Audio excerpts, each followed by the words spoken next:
Hello दोस्तों, कैसे हैं आप लोग। आपका हमारे YouTube channel PSS vision academy में बहुत बहुत स्वागत है। जैसे कि टेस्ट की जो सीरीज़ चल रही है उसी में मैं अगले कुछ क्वेश्चन लेके आपके सामने आया हूं। तो उन क्वेश्चंस को करने से पहले मैं आपको बता दे रहा हूं कि PSS विज़न एकेडमी में MPSI और MP कांस्टेबल के बैच चल रहे हैं। आगे भी 5 अक्टूबर से नए बैच आने वाले हैं। जिनको भी ज्वाइन करना वो PSS विज़न एकेडमी के ऐप के थ्रू ज्वाइन कर सकते हैं। ठीक है, तो आइए आज की क्लास शुरू करते हैं। आज की क्लास शुरू करने से पहले सामने देखिए क्वेश्चन लिखा है। अच्छा क्वेश्चन है, ठीक क्वेश्चन है, ज़्यादा कठिन क्वेश्चन नहीं, लेकिन हाँ लॉजिकल क्वेश्चन है। देखिए क्वेश्चन लिखा है ना, 3 digit number, the 100 digit is 4 times the unit digit, the 10th digit is thrice the unit digit, the sum of the digit is 8, what is the 10th digit in the number. Question में कह रहे हैं 3 अंकों की संख्या में सैकड़े वाले स्थान का अंक इकाई वाले स्थान के अंक का 4 गुना है और दहाई वाले अंक स्थान का अंक इकाई वाले अंक के 3 गुना है। तीनों अंकों का योग अगर 8 है तो दहाई वाले स्थान पर कौन सा अंक होगा। ठीक है, चलिए इस क्वेश्चन को कहते हैं। सर ये केवल हिंदी वाला क्वेश्चन दिखाइए, हिंदी वाला थोड़ा सा ऊपर कर दीजिए, इंग्लिश वाला हटा दीजिए, बस हिंदी वाला कैमरे में देख लीजिए, कैमरे सही है। तो चलिए आइए देखते हैं। यहाँ पे आप देखिए क्वेश्चन में कह रहा है 3 अंकों की संख्या। बेटा जैसे मान लो मैं 456 लिखूं तो 456 बताओ 3 अंकों की संख्या है कि नहीं है। ठीक है, लेकिन हम कोई भी रैंडमली नंबर तो नहीं मान सकते हैं कि 456 मान ली, क्योंकि अगर मैंने रैंडमली नंबर मान लिया तो फिर हम आंसर नहीं निकाल सकते। तो मुझे वेरिएबल के फॉर्म में मानना पड़ेगा नंबर। तो हमने मान लिया एक 3 अंकों का नंबर है ABC। ठीक है, C इसका इकाई का अंक है, B दहाई का अंक है और A सैकड़े का अंक है। मतलब इसकी अगर प्लेस वैल्यू की बात करो तो 1 है, इसकी 10 है और इसकी क्या है 100 है। ठीक है, अब देखो क्वेश्चन में क्या कह रहा है, कह रहा है सैकड़े वाले स्थान का अंक इकाई वाले स्थान के अंक का 4 गुना है। सैकड़े वाला देखो ये इकाई है, ये दहाई, ये सैकड़ा है। मतलब इसका जो A है कह रहा है इकाई वाले अंक के स्थान का 4 गुना, मतलब A जो है वो 4C के क्या है बराबर है। ठीक है, क्योंकि इकाई का अंक C है। ठीक है, तो जो A है वो 4C के बराबर है। आगे कह रहा है दहाई वाले स्थान का अंक इकाई वाले अंक का 3 गुना। दहाई कौन सा है, B है। ठीक है, दहाई वाले अंक के स्थान इकाई वाले अंक का 3 गुना, मतलब जो B है भाई, दहाई का अंक B है, तो जो B है वो किसके बराबर है, वो 3C के बराबर है, क्योंकि इकाई वाले अंक का 3 गुना है ना, तो इकाई का अंक C है तो B, समझ गए ना। ठीक है, आगे कह रहा है तीनों अंकों का योग 8 है। तीनों अंकों का योग 8 है, इसका मतलब A + B + C बराबर कितना है बेटा, 8 है। अच्छा आप ये बताइए कि अब मैं A की जगह तो चलिए क्या रख सकता हूँ, 4C रख सकता हूँ, नहीं रख सकता हूँ, रख सकता हूँ। B की जगह क्या रख सकता हूँ, 3C रख सकता हूँ, प्लस क्या होगा C = 8। तो 4 3 7 7 1 8, तो 8C बराबर 8, तो C बराबर 1। 8C बराबर अगर 8 है तो C बराबर 1 है।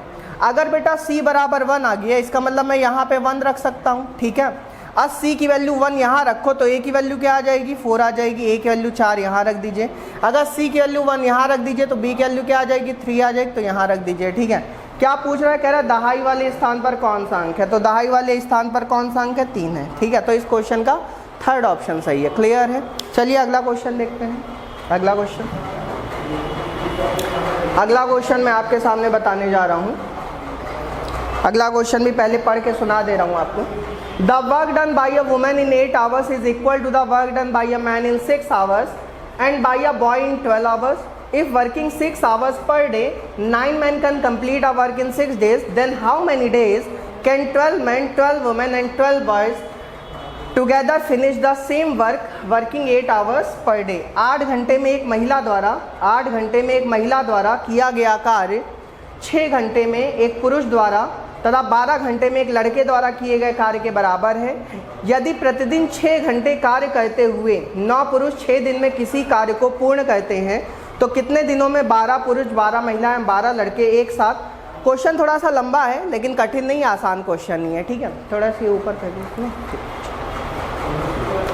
चलिए आइए इस क्वेश्चन का सोल्यूशन यहाँ देख रहे हैं। बेटा देखो, जब भी इस तरह का क्वेश्चन आएगा, इस तरह के क्वेश्चन बहुत ज़्यादा एग्जाम में पूछे जा रहे हैं। जब भी इस तरह क्वेश्चन आएगा तो उसके लिए कॉन्सेप्ट कौन सा लगना है, M1D1 H1 अपॉन W1 बराबर M2D2 H2 अपॉन W2। ठीक है, M1D1 H1 अपॉन W1 बराबर M2D2 H2 अपॉन W2, जहाँ पे M क्या है, नंबर ऑफ वर्कर है, D क्या है, नंबर ऑफ डेज है, H क्या है, नंबर ऑफ आवर पर डे है, W क्या है, नंबर ऑफ वर्क या नंबर ऑफ वेजेस होता है। ठीक है, अब इस वाले कॉन्सेप्ट से हम देखिए इस क्वेश्चन को कितनी जल्दी से खत्म कर देंगे। सबसे पहले क्वेश्चन की पहली लाइन पढ़िए। क्वेश्चन की पहली लाइन में कह रहा है एक पुरुष द्वारा 12 घंटे में यहाँ पे 8 घंटे में एक महिला द्वारा किया गया कार्य। 8 घंटे में एक महिला, मतलब एक महिला कितने घंटे तक काम करी? 8 घंटे तक काम करी है, ठीक है।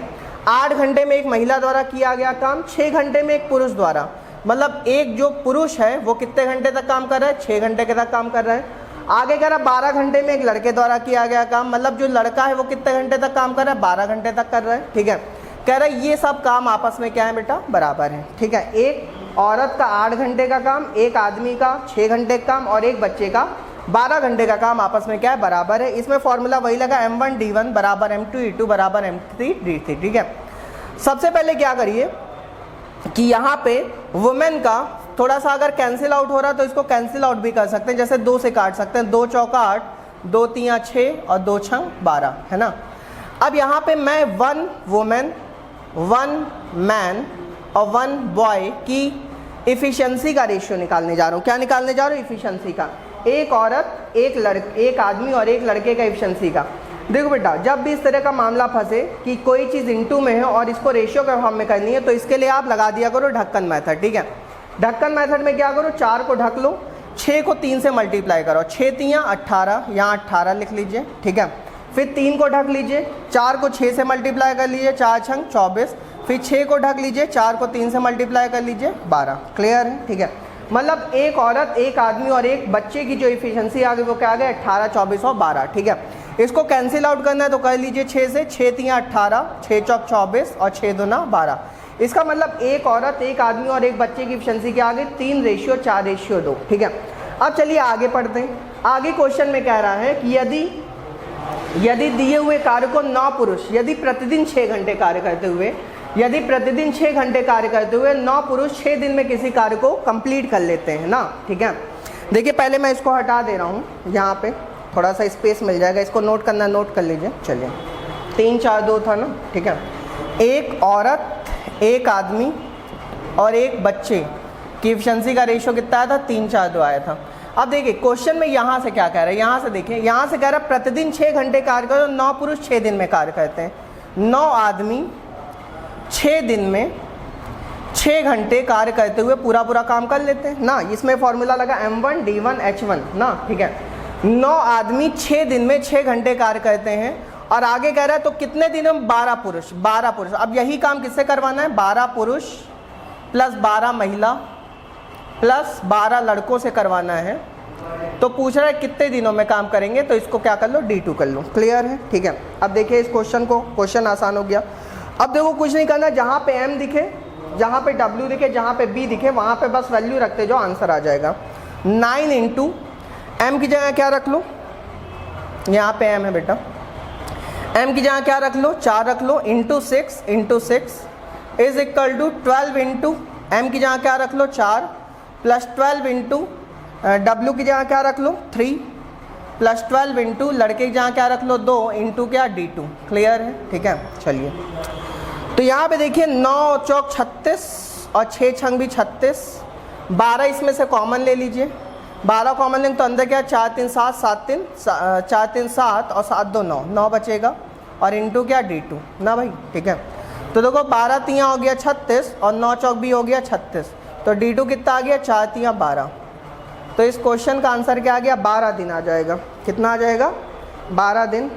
ऑप्शन नहीं है क्या? ऑप्शन शायद नहीं है इसमें।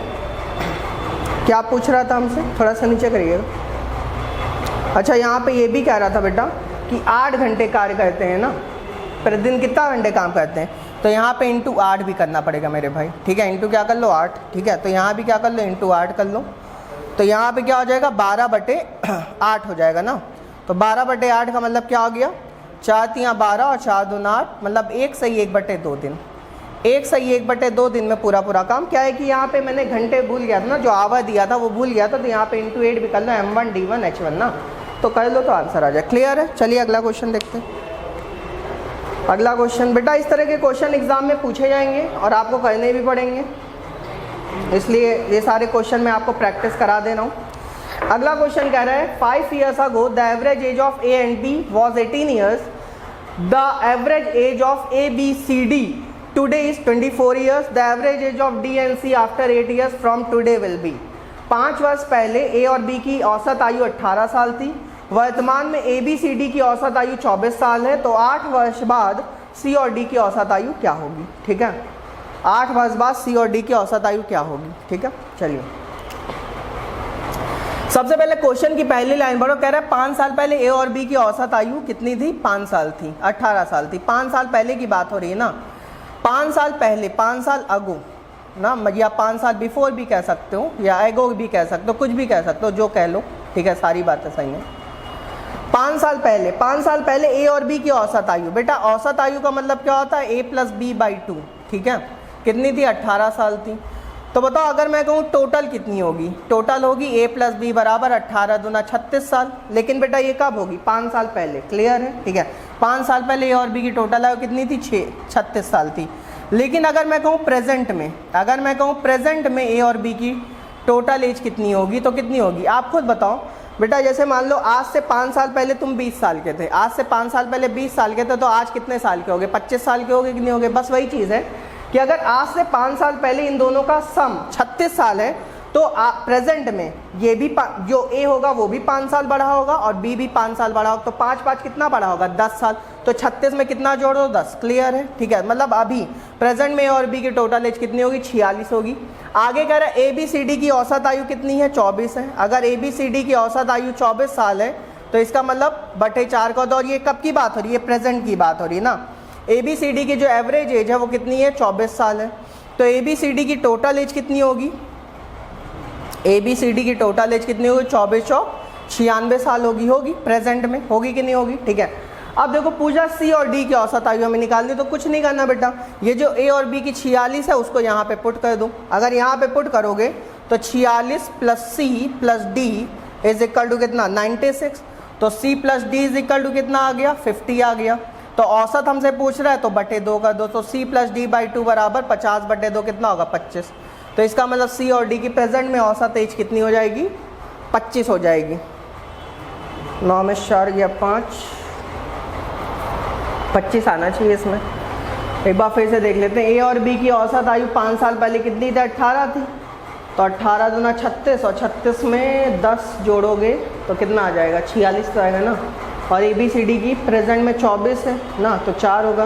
तो 24 और 96 तो होता है ना भाई। ठीक है, और सी और डी की, अच्छा 8 साल बाद सी और डी की औसत आयु पूछ रहा है ना, कोई दिक्कत नहीं। देखो 8 साल बाद पूछ रहा है, थोड़ी सी गलती हो गई है।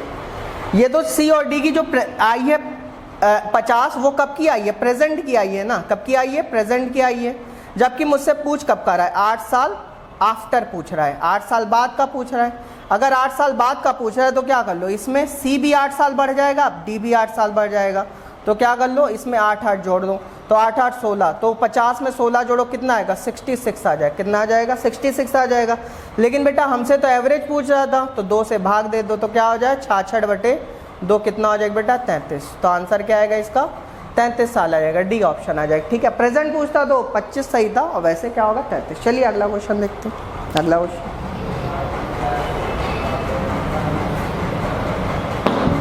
अगला क्वेश्चन मैं आपको बताने जा रहा हूँ। चलिए अगला क्वेश्चन ट्रेन से है। कह रहा है train 270 metre long is running at the speed of 120 kilometre पर hour. It crosses another train which is running at the speed of 80 km per hour in opposite direction on parallel track in 9 seconds. What is the length of the another train? 270 metre लंबी train जिसकी चाल 120 kilometre प्रति घंटे है, जब एक दूसरी train जो इसकी ओर आ रही है, ठीक है, मतलब दोनों अपोजिट आ रही हैं, ठीक है, जिसकी चाल 80 किलोमीटर प्रति घंटे को 9 सेकंड पार करती है, तो दूसरी ट्रेन के। बेटा पहले इसका एक कॉन्सेप्ट सीख लो।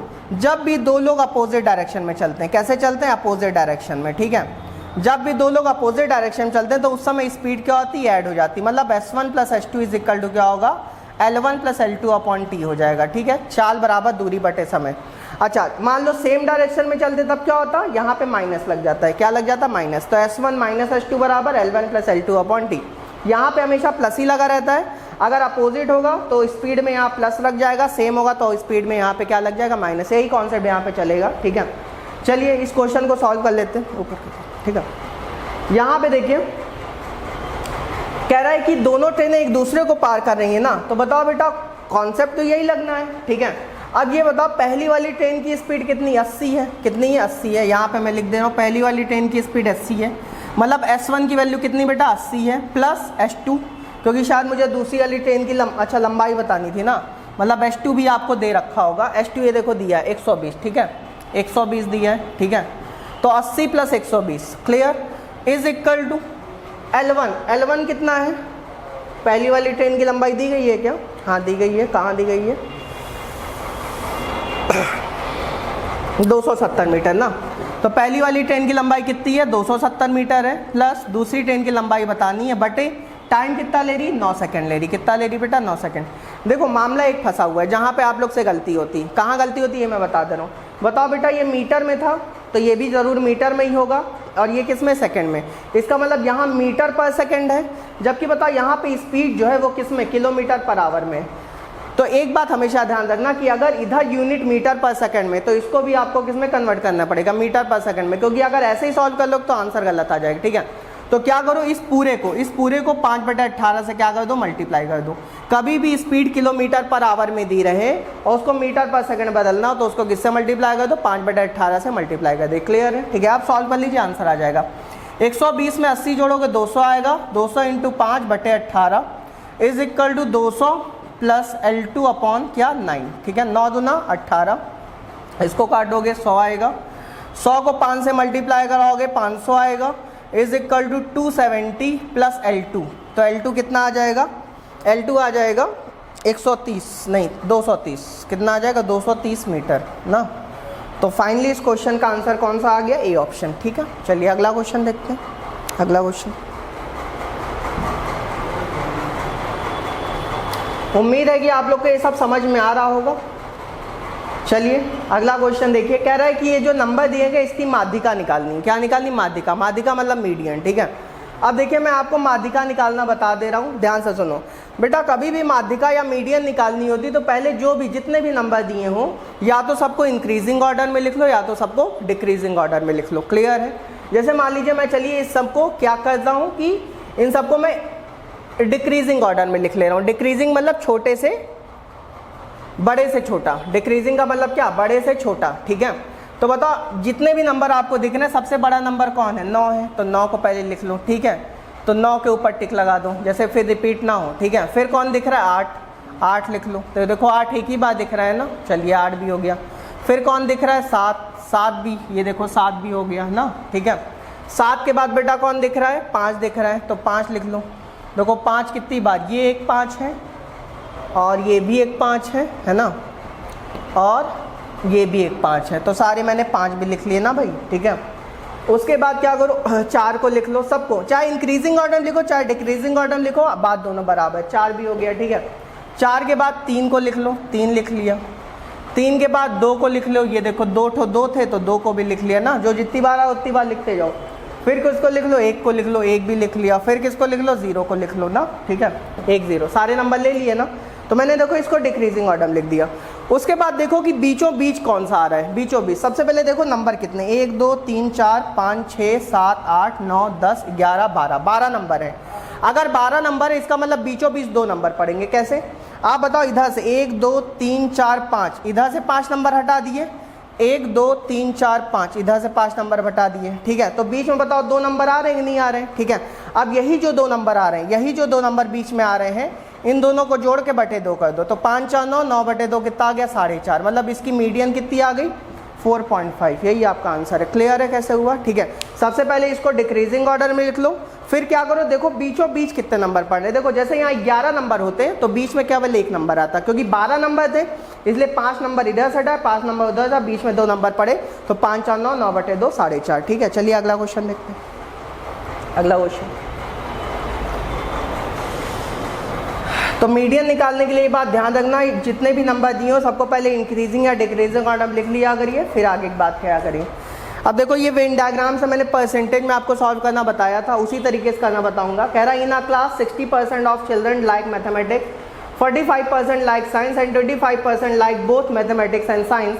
What is the percent of children who like at least one subject. एक कक्षा में 60% बच्चों को गणित पसंद है, 45% को विज्ञान पसंद है और 25% को गणित और विज्ञान दोनों पसंद है। ऐसे कितने प्रतिशत छात्र जिन्हें कम से कम एक विषय पसंद है। ठीक है, इस तरह क्वेश्चन मैंने वेन डायग्राम से करना आपको बताया था। सबसे पहले बताओ सब्जेक्ट कितने बेटा, 2 सब्जेक्ट हैं, 2 सब्जेक्ट हैं तो 2 सर्कल बना लो, बना लिए। सब्जेक्ट कौन कौन से, एक मैथ्स है बेटा और एक कौन सा है, एक है साइंस ना। अच्छा यहाँ पे देखो 60% बच्चों को केवल गणित नहीं लिखा हुआ है ना, अगर केवल नहीं लिखा रहता इसका मतलब ये वैल्यू हम कहाँ लिखेंगे, बाहर लिखेंगे, 60% बाहर लिख लिया। ठीक है, फिर यहाँ पे विज्ञान कितनों को पसंद है, साइंस केवल नहीं लिखा है इसलिए इसको भी कहाँ लिखेंगे, बाहर ही लिखेंगे, 45%। ठीक है, अच्छा दोनों कितनों को पसंद है, 25% को, तो 25% कहाँ लिख लो, अंदर लिख लो, लिख लिए, मतलब मैथ्स और इंग्लिश, क्योंकि भाई आपको पता है ये पूरा सर्कल मैथ्स का है, ये पूरा सर्कल साइंस का, लेकिन ये वाला जो पोर्शन है ये मैथ्स और साइंस का क्या है, कॉमन पोर्शन है। क्लियर है, तो 25% को मैंने अंदर लिख लिया। ठीक है, अब जरा मेरे भाई एक बात बताओ कि ये पूरा 60, इसके अंदर कितना, ये मैथ्स का है तो इसका मतलब इसके अंदर पूरा 60 आ सकता है, लेकिन 60 में से 25 पहले ही आ चुका है। अगर 60 में से 25 पहले ही आ चुका है तो बचा कितना, 10 में से 5 गया 5 है ना, 10 में से 5 गया 5 और इधर 5 में से 2 गया 3, इधर 35% आ जाएगा। ऐसा बताया था मैंने जब परसेंटेज की क्लास कराई थी, तो इस तरह क्वेश्चन कराया उसमें बताया भी था ना। इसी तरह यहाँ पे ये पूरा सर्कल साइंस का है तो 45 में से 25 घटा लो, 5 में से 5 गया 0, 4 में से 2 गया 20। ठीक है, क्लियर है। ठीक है, तो आप बताइए यहाँ पे अब सारे ये जो अब बाहर वाले नंबर को भूल जाओ, बस अंदर वालों को जोड़ लो, तो टोटल कितना आ जाएगा, 35 प्लस 25 प्लस 20, तो 35 में 25 जोड़ो कितना आएगा, 60 और 60 20 80, तो टोटल कम से कम कितने परसेंट को कम से कम एक सब्जेक्ट पसंद है, 80% को। क्लियर है, तो यही इस क्वेश्चन का। अगर मान लो पूछा था नहीं पसंद है तो आंसर 100 में से 20 माइनस का तो 20% आता है। ठीक है, चलिए अगला क्वेश्चन देखते हैं। बेटा मैं ये सारी चीज़ें ज़्यादा नहीं समझा रहा हूँ क्योंकि मैंने आपसे पहले ही कहा था कि ये मैं आपको क्या टेस्ट की प्रैक्टिस करा रहा हूँ, ये सब कॉन्सेप्ट मैंने आपको बता रखे हैं, आपको याद भी होने चाहिए। ठीक है, चलिए अगला क्वेश्चन। अगला क्वेश्चन ट्रिग्नोमेट्री का है। कह रहा है 2 sin square 60 degree plus 1 plus 2 sin square 27 degree plus 3 cos square 17 degree minus 2 plus 3 cos square 73 degree, इसका मान क्या होगा। बेटा आज के बाद से सुन लो, ये मैंने पहले भी आपको बता रखा है, कभी भी sin square theta 1 plus sin square theta 2 is equal to 1 होता है, या cos square theta 1 plus cos square theta 2 is equal to भी 1 होता है, लेकिन ये दोनों 1 कब होते हैं, जबकि theta 1 plus theta 2 is equal to 90 degree हो। बात समझे, ये कॉन्सेप्ट याद रखना, यही कॉन्सेप्ट इस क्वेश्चन में लगने वाला है। ठीक है, जब भी थीटा 1 प्लस थीटा 2 बराबर 90 डिग्री होता है तो sine square theta 1 plus sine square theta 2 1 है तो cos स्क्वायर। क्लियर है। ठीक है, अब जरा देखो इसको पकड़ो, यहाँ ऊपर वाले को, ये देखो इसको देख रहा हूँ, अगर यहाँ पे देखो इसको देखो और इसको देखो, देख रहे हो ना भाई। ठीक है, आप बताओ इसमें से 2 कॉमन आ सकता है, हाँ 2 कॉमन आ सकता है ना भाई, इन दोनों में से 2 कॉमन आ सकता है। 63 में 27 जोड़ो, 63 में 27 जोड़ो, कितना आएगा, 90 आएगा कि नहीं आएगा। अगर 90 आएगा तो सीधी सी बात है, चलो मैं लिख भी दे रहा हूँ आपके लिए,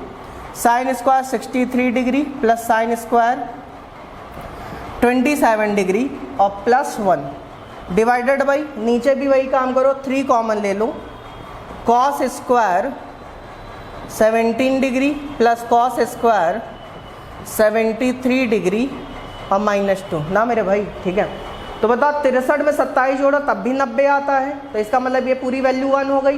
तो बताओ 1 हो गई तो 2 को 1 से गुणा कराओ, 2 ही आएगा, 2 में 1 जोड़ लो। क्लियर है। इसी तरह यहाँ भी 17 में 73 जोड़ो तब भी 90 आएगा, तो ये भी पूरी वैल्यू 1 हो गई, तो 3 माइनस 2 ना, तो 2 में 1 जोड़ो 3, 3 में 2 गया 1, तो आंसर क्या आ गया 3। तो फाइनली इस क्वेश्चन का आंसर क्या आ गया, सी ऑप्शन। ठीक है, चलिए अगला क्वेश्चन देखते हैं। अगला क्वेश्चन,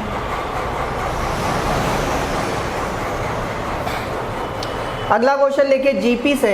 अगला क्वेश्चन जीपी से है, जीपी भी मैंने पढ़ा रखा है आपको, यूट्यूब में वीडियो पढ़े सीरीज करके मैंने चैप्टर पढ़ाया था, उसमें मैंने जीपी आपको पढ़ाया था। ठीक है, क्वेश्चन में कह रहा है 4th term of an infinite geometric series is 4/49, the common ratio is 1/7, the sum of the series is. ठीक है, चलिए देखो इन्होंने पहले ही कह दिया कि जो सीरीज है वो हमारी अनंत तक जा रही, कहाँ तक जा रही है, अनंत तक। ठीक है, तो मैंने आपको बताया था कि अनंत तक अगर कोई सीरीज जा रही तो उसके सम का जो फॉर्मूला होता है वो होता है a/1 - r, होता है ही नहीं होता है। ठीक है, और अगर उसके nth टर्म का फॉर्मूला देखूं, nth टर्म का मतलब nवें पद का फॉर्मूला देखो तो क्या होता है AR⁻n-1। ये सारी चीज़ें बेटा मैंने पढ़ाई हैं, ठीक है। तो बताओ यहाँ कह रहा है एक अनंत GP का चौथा पद 4 है। अगर चौथा पद 4 है इसका मतलब n के लिए यहाँ 4 रख लूँ। तो बताओ यहाँ T4 इज इक्वल टू क्या होगा AR³ होगा कि नहीं होगा, बोलो, ठीक है। और आप खुद बताओ कि जो चौथा पद है वो 4/49 है। चौथा पद कितना है 4/49 है। तो 4/49 बराबर यहाँ पे A मुझे नहीं पता है, लेकिन R तो बेटा पता है ना, R कितना है 1/7 है। तो यहाँ पे 1/7 का क्या हो जाएगा क्यूब हो जाएगा, ठीक है। तो बताओ 4 तो 4 है, ये बटे 49 गुणे बराबर A इंटू यहाँ पे करोगे तो 49 गुणे 7 आ जाए, क्योंकि 7 का स्क्वायर 49 होता है। एक 7 और लिख लो तो 49 से 49 कट गया, तो A की वैल्यू कितनी आ गई 7 चौक 28 आ गई। कितनी आ गई 28।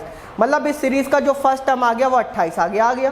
हमें अनंत पदों का योग बताना है, ऐसे इन्फिनिटी बताना है, तो A बराबर यहाँ पे 28 रख लो बटे 1 माइनस R कितना है, R बेटा 1/7 है। कितना है 1/7। क्लियर है, ठीक है। तो बताओ यहाँ पे इसको सॉल्व कर लो, सॉल्व तो कर ही लोगे। 28 तो है ही है, 7 में से 1 गया 6 और 7 पलट के ऊपर चला जाएगा ना, ठीक है। नहीं सॉरी, हाँ 7 ही तो जाएगा ऊपर ना, ठीक है।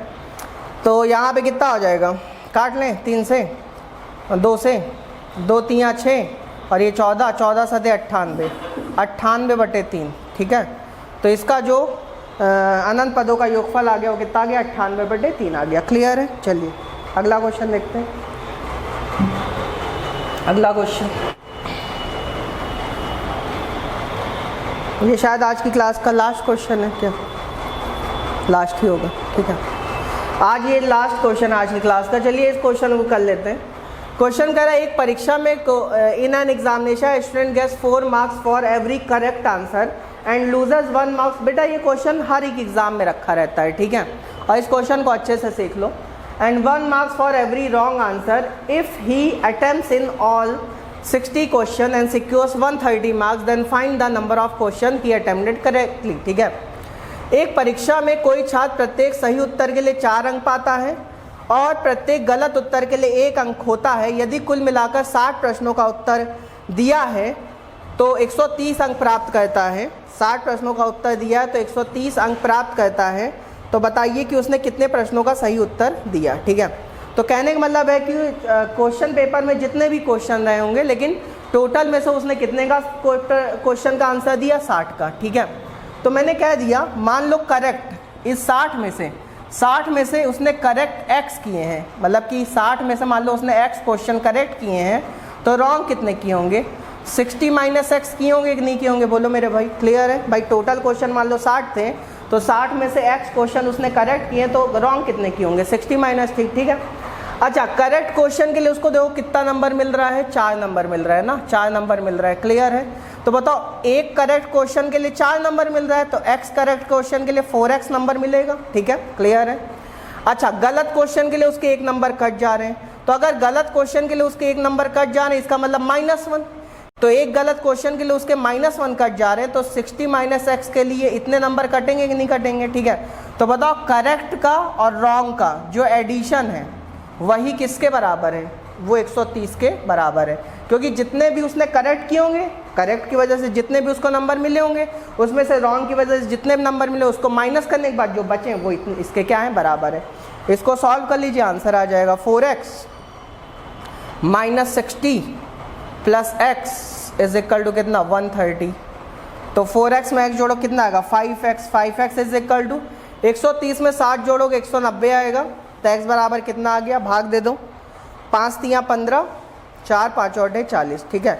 मतलब 38 क्वेश्चन उसने क्या किए करेक्ट किए। क्लियर है। अगर मान लो रॉन्ग पूछता तो 60 में से 38 क्या कर देते, माइनस कर देते, 22 आ जाता। क्लियर है, ठीक है। तो भैया आपने देखा कि इस तरह के क्वेश्चन एग्जाम में आपसे पूछा है, चाहे आपका MPSI का एग्ज़ाम हो, चाहे रेलवे का एग्ज़ाम हो, चाहे आपका CHSL का एग्ज़ाम हो, आप देखिएगा प्री में इसी लेवल के क्वेश्चन आएंगे। तो इन सारे क्वेश्चन की आप अच्छे से प्रैक्टिस कर लीजिए और आप देखिएगा आपका पेपर अच्छा होगा, ठीक है। तो आज के लिए इतना ही, कल फिर मिलते हैं, तब तक के लिए धन्यवाद। Thank you so much.